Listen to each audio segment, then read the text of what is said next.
Welcome back, everybody, for another deep dive. This time, we are looking at a book called Make Your Bed by Admiral William H. McRaven. And this book is really interesting. It's it's 10 life lessons from his time in the Navy SEALs and how they apply to everyday life. Right. And one of the things that he says is that even just making your bed can set you up for success. And so we're going to dive into that today. Yeah, I think that's one of the things that really grabbed people's attention about the book, right? It's like, making my bed. Like, how could that possibly matter? But what's fascinating about McRaven's approach is that he's not just talking about having a tidy room. It's more about this, like, starting your day with intention and discipline. Oh, okay. So it's like setting this tiny goal for yourself that you can actually achieve and letting that momentum carry you into the rest of your day. Interesting. So you wouldn't think something as small as making your bed would have that much impact, but he really emphasizes this point.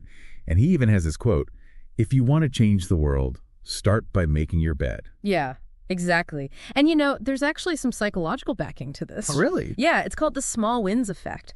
Like, even tiny victories, they can trigger this cascade of positive emotions and actions. You know, it can boost your confidence and keep that momentum going. Oh, that's cool. And speaking of momentum, you know, McRaven then it kind of goes into the power of teamwork, which obviously was super crucial in the SEAL world. He says, if you want to change the world, find someone to help you paddle. I love that. I love that quote. It's like such a great analogy because he's essentially saying we can't achieve big things alone. But he also says, you know, it's not just about having people around. It's about the right people. Okay. You know, McRaven really stresses choosing teammates who share your values and your goals, people you can truly rely on. Right. So the quality of your team matters as much as the quantity. Absolutely. Interesting. And this leads to another big point he makes, which is he really believes that true strength is found in character, not in appearances, outward appearances. Mm-hmm. He even says, if you want to change the world, measure a person by the size of their heart, not the size of their wallet. That's so true. And I think when you think about it, the people that we admire most, it usually is for their kindness, for their integrity, for their willingness to help others. Yeah. Not necessarily because of their fancy car or their big house or whatever. Absolutely. And McRaven, you know, he doesn't sugarcoat it. He acknowledges that life can be really tough and often unfair. Right. He has this very direct quote. He says, life is not fair, so drive on. Mm-hmm.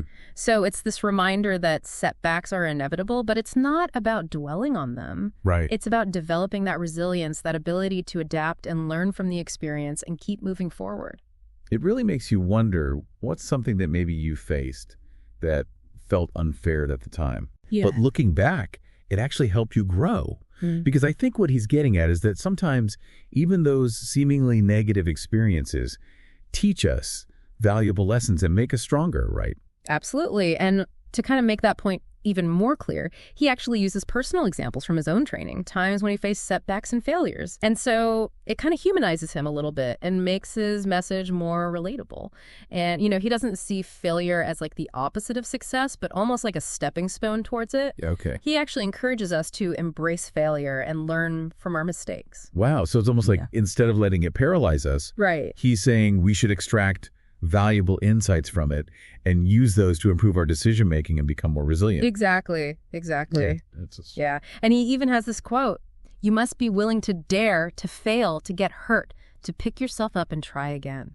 Wow. So, you know, it's really about recognizing that playing it safe all the time can actually prevent us from reaching our full potential. Right. So it's better to try and fail than to not try at all. Exactly. And he uses all these examples from SEAL training where the trainees are pushed way beyond their limits. They're facing challenges that seem impossible at first. Right. But it's through those experiences that they discover these hidden strengths and develop that mental toughness to really persevere. And it's interesting how he then connects that idea of risk-taking to standing up for what's right. Yeah. Even when it's hard, even when it's difficult. Absolutely. He's very clear that silence in the face of injustice is unacceptable. Yeah, he actually says, stand up to the bullies so that the bullied will learn that they are not alone. Wow. So he believes we have this, you know, moral obligation to speak out against any wrongdoing, even if it means putting ourselves at risk, you know. And he doesn't just leave it at that. Right. He takes it a step further and connects it to being prepared both mentally and physically to rise to the occasion when challenges arise. Yeah. Exactly. And he has these vivid anecdotes from his SEAL experiences where split-second decisions and unwavering focus were crucial to the success of their mission. Yeah. And it really highlights that importance of training, preparation, and the ability to stay calm when things get tough. It makes you think about those moments in your own life when you were suddenly faced with a difficult situation. Yeah. How did you react? Were you prepared? Right. It seems like what he's saying is that we can cultivate that ability to perform under pressure, through consistent effort and a commitment to personal growth. Absolutely. And he also emphasizes that, leadership plays a crucial role in instilling hope. Okay. Especially during challenging times. Yeah. He believes that effective leaders can actually guide their teams through adversity with optimism and with a clear sense of purpose. Right. So it's about inspiring those around you to keep going even when things get rough. Exactly. And it's not just about being in a position of authority. It's about embodying those qualities, that resilience, the courage, that determination in your own everyday actions. I like that. Yeah. So it's like leading by example. Exactly. And he argues that anyone can be a leader in their own way, regardless of their actual title or position. It's about having the courage to stand up for what's right, the willingness to help others, and that unwavering belief that things can get better. And that leads us to his final and maybe his most powerful message. Never, ever quit. Yes. It's about perseverance. It's about refusing to let setbacks define you. It's about always believing in the possibility of success, even when the odds are stacked against you. Yeah, he uses this really simple but impactful phrase, never ever quit, just to drive home this point. I love it. Giving up is just not an option. Right, but it's not just about blindly pushing forward either. It's not about just charging ahead without any thought or strategy. Exactly, and McRaven acknowledges that it's also important to know when to adjust your approach, when to pivot, when to learn from your mistakes and try something new. I see. So it's about having that flexibility. Yes, flexibility and adaptability, especially when you face unexpected challenges. So it's not about being rigid or stubborn. It's about having the courage to keep going, but also being open to new information and willing to change course if you need to. Exactly, and that's what makes his book so relevant and insightful. It's not just a set of rules to follow blindly. Yeah. It's a framework for thinking about life's challenges. Right. And how to develop the mental toughness to overcome them. One of the things McRaven talks about is embracing failure as a learning opportunity. Okay. He doesn't want us to see our mistakes as setbacks, but as valuable feedback that helps us grow. So it's about shifting our perspective. Exactly. Not seeing failure as something to be avoided, but as a necessary part of the learning process. Exactly. He even encourages us to ask ourselves, what can I learn from this experience? How can I use this to make better decisions in the future? Right. So it's about adopting that growth mindset. Yes. Believing that we can always improve and develop our skills. Absolutely. And that actually ties into his point about daring to take risks. Mm-hmm. He argues that if we want to achieve big things, we need to be willing to step out of our comfort zone. Right. And embrace those calculated risks. And he has that line, you must be willing to dare, to fail, to get hurt. Yeah. To pick yourself up and try again. Exactly. It's so powerful. It is. It's about recognizing that real growth happens outside of our comfort zone.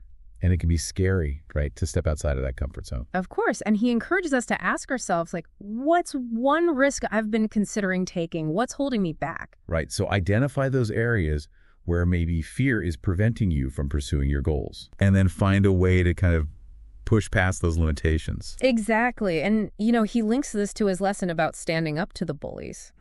Both literally and metaphorically. Yeah. He really emphasizes the importance of confronting injustice and wrongdoing, whether it's standing up to a schoolyard bully, right, or speaking out against discrimination in the workplace. And he believes that silence is complicity, right? Exactly. So we all have a responsibility to use our voices to create a more just and equitable world. Absolutely. And he even challenges us to ask ourselves, have I ever witnessed injustice? Did I speak up? And if so, what was the outcome? Wow, it's a powerful question to ask yourself. It is. To reflect on your actions and figure out how you can be more courageous in standing up for what you believe in. Yeah, and he links this to his lesson about rising to the occasion. Oh, okay. About being prepared to handle those curveballs that life throws at you. Right, so be ready for anything. Exactly. And he argues that we need to cultivate both mental and physical resilience so that we have the skills and the mindset to navigate difficult situations. And he draws on his SEAL training for this, right? He does. And he talks about how they push individuals to their limits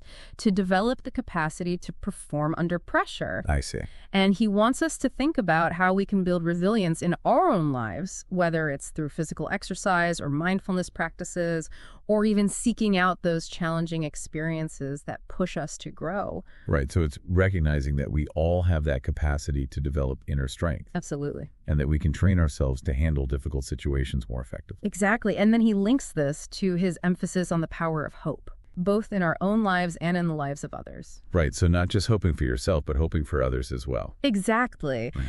And, he believes that hope is a powerful motivator, that it can help us persevere during tough times and inspire us to keep working towards our goals.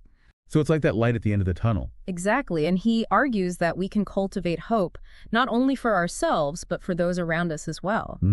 He challenges us to think about how we can be a source of hope and inspiration for others. Right, especially during difficult times. So it's recognizing that our actions and our attitudes can have a ripple effect. Wow. And we can actually make a positive difference in the world by choosing to embody hope and resilience. And he has this great challenge for us. He says, what's a goal I've almost given up on, but could find renewed motivation for?